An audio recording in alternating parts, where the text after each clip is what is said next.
What if I told you that North Korea just fired multiple ballistic missiles into the sea, and nobody's asking the most obvious question?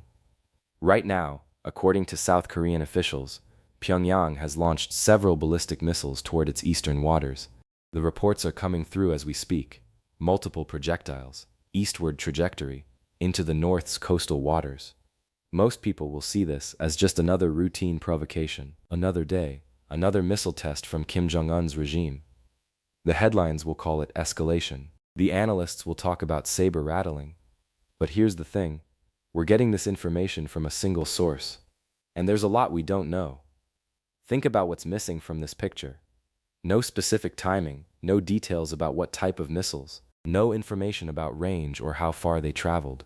Most importantly, no stated reason from North Korea itself. That's unusual. When Pyongyang wants to send a message, they usually make sure the world knows exactly what message they're sending. Press releases, state media announcements, clear political context. This time, radio silence from the North Korean side. So why launch missiles without the propaganda? Why fire projectiles into your own waters without telling the world what point you're trying to make? Here's where it gets interesting. The timing matters, even if we don't have exact details. North Korea doesn't just randomly test weapons. These launches happen for specific reasons. Military readiness, political signaling, domestic messaging. But according to the single report we have, there's no context provided for any of those motivations. Think about it from South Korea's perspective. They're the ones detecting and reporting these launches. They have the most sophisticated monitoring systems in the region. When they say multiple ballistic missiles, they know what they're talking about. Yet even they haven't provided details about missile types or specifications. That suggests either the information is still being analyzed, or there are details they're not ready to share publicly. Now here's what nobody is telling you. Single-source reporting on North Korean missile activity is actually more common than you might think. The Hermit Kingdom doesn't exactly invite international observers to their weapons tests, but it also means we're working with incomplete information. South Korean military detection, no independent verification, no response from Pyongyang, no international community reaction reported yet. That creates a knowledge gap, and in geopolitics, knowledge gaps are where misunderstandings happen. The Eastern Waters detail is significant, though. That's North Korea's preferred testing ground. It's where they can fire missiles without threatening other countries' territorial waters or shipping lanes.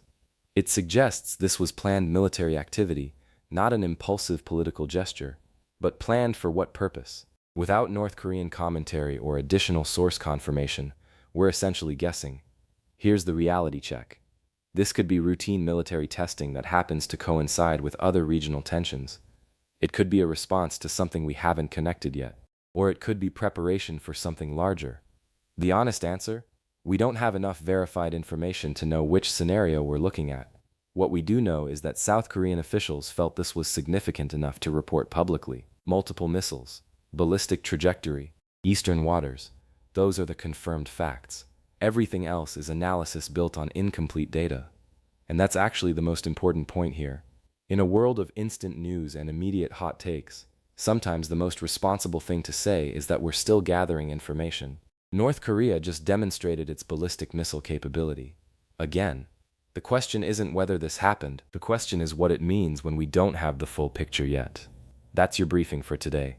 Subscribe so tomorrow's analysis lands in your feed the moment it goes live. Drop your thoughts in the comments. I read every single one.